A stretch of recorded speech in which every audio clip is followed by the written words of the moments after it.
Welcome back to Rogers TV Community Update. I'm here with Dr. Matthew Tenenbaum with the Wellington-Dufferin-Guelph Public Health Unit. Thank you so much for joining me today.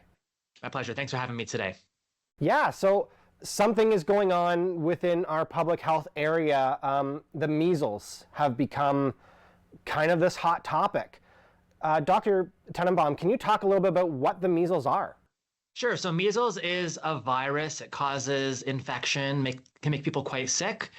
One of the reasons that you don't perhaps think about the measles as much as things like the flu day to day is because we've actually done a very good job as a society getting measles under control. It's been a really significant cause of illness for a long time throughout human history.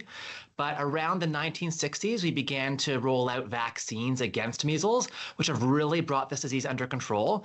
As a consequence, we don't typically see measles cases in Canada, but it's still an issue around the world. It still causes infections, and every so often we get cases coming into Canada which cause infection locally, particularly among those who haven't gotten the vaccines. What we're seeing right now and over the past several months is an increase in measles cases across parts of Ontario, and just recently we've seen cases in our health unit in Wellington-Dufferin-Guelph. Wow, it feels scary. Is it something to be afraid of? I mean, I guess people, I'm not going to tell people what to be afraid of or not. People are going to have their own emotional reactions. But what I will say is that measles is a pretty significant illness compared to things that we might be more familiar with.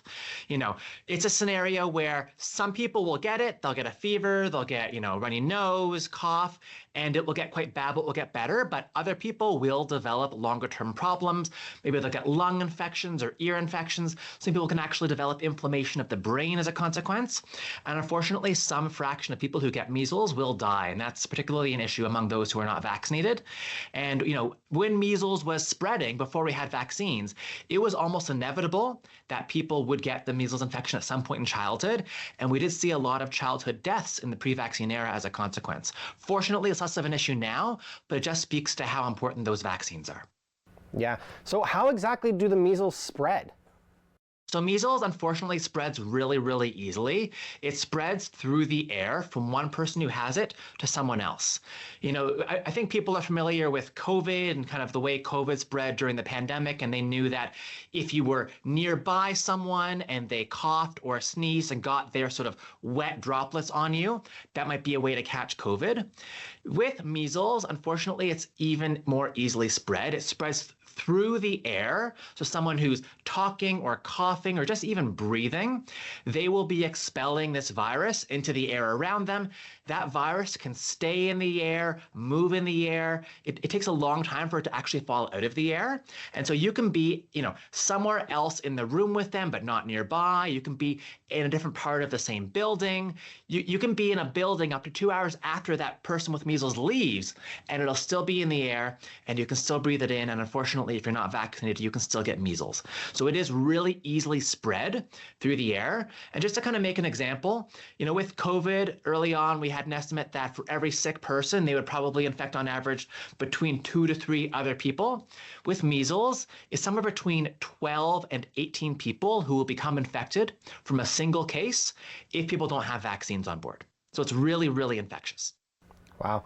So what are we kind of seeing as numbers within our public health unit area?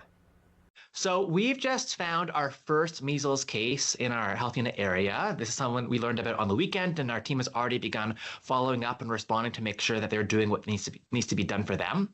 But we know that there have been cases in neighboring areas for some months.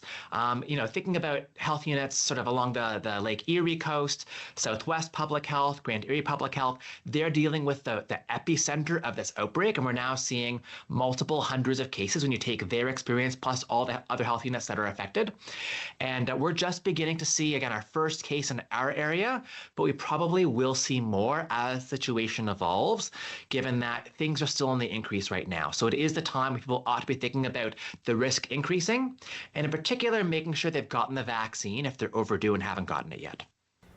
So beyond vaccines, what are some great ways to help prevent getting the measles? So, the most important thing that I hope everyone will think about doing is getting the vaccine. Again, we have a really, really effective vaccine. Typically, people get 2 doses, and we offer them routinely to children, typically a dose at about a year of age, and then a dose somewhere between ages 4 and 6. After 2 doses, this vaccine is well over 95% effective, close to 100% effective at preventing measles infection. So, people who have had 2 doses of vaccine are at very, very low risk of getting measles. It's not a zero risk, but it's a very, very low risk. Whereas someone who hasn't gotten the vaccine has 100% of the risk if they are exposed. So the vaccine is really the most important thing. Unlike COVID, we're not talking about wearing masks. We're not talking about staying home. We're not talking about following broader community measures. This really is a scenario where the vaccine is the most important step. And the one thing I hope people will do is to check whether they've gotten the vaccine. And if they haven't, go out and get it as soon as possible. So if somebody ends up getting the measles, and what should they do? Right? Should they go to the hospital? Should they go and talk to their family doctor? And kind of what do they do from there in the healing process? So someone who thinks they might have measles certainly should call their family doctor or whoever they go to for primary care, and they should contact us. Not every illness with a fever and runny nose and cough is going to be measles, but if they have reason to think that it is measles because, for example, they know they were in contact with a measles case, they should definitely be contacting their primary care provider and letting us know, because we in public health can help guide them towards the best next steps that are specific to them. And that will include things that will help them, but will also include things that will help keep them from spreading measles to others. Again, it is really infectious, so it is important to stay away from others who can catch measles from you. Obviously, there are some people who are sick enough that they actually will need to go to hospital as a consequence of this. Some fraction of people with measles do need to be hospitalized, unfortunately. And so that will be appropriate for some people, depending how severe their illness is. One thing that is particularly important is if you're going to your family doctor or you're going to a hospital, if you are going to be showing up to those places, make sure you let them know in advance that you're coming, and let them know in advance that you're worried about measles. The reason for that is because measles is so easily spread. If you go to the waiting room in your doctor's office, or you go to the waiting room in an emergency department, you might actually spread measles to others around you really easily. If your doctor's office or Emerge knows you're coming and they know about measles being an issue, they will make sure they can bring you in to be assessed and cared for in a way that doesn't put other people in that setting at risk. That's really important. So where can people get more information about measles or the rest of their public health information?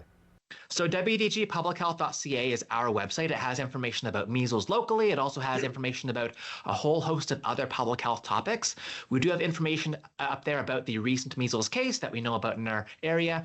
And of course, as the situation evolves, if there are more cases or more information about the cases that already exist that we need to share, information is going to be there.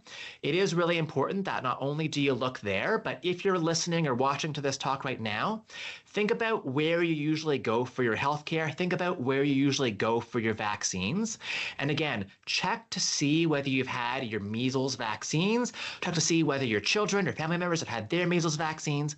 And if you haven't or you're not sure, contact us in public health, contact your primary care provider, and be assessed to see whether you need vaccines that you're missing. This was excellent information. Dr. Matthew Tenenbaum with the Wellington-Dufferin-Guelph Public Health Unit. Thank you so much for joining me today. Thank you very much, Pat. My pleasure.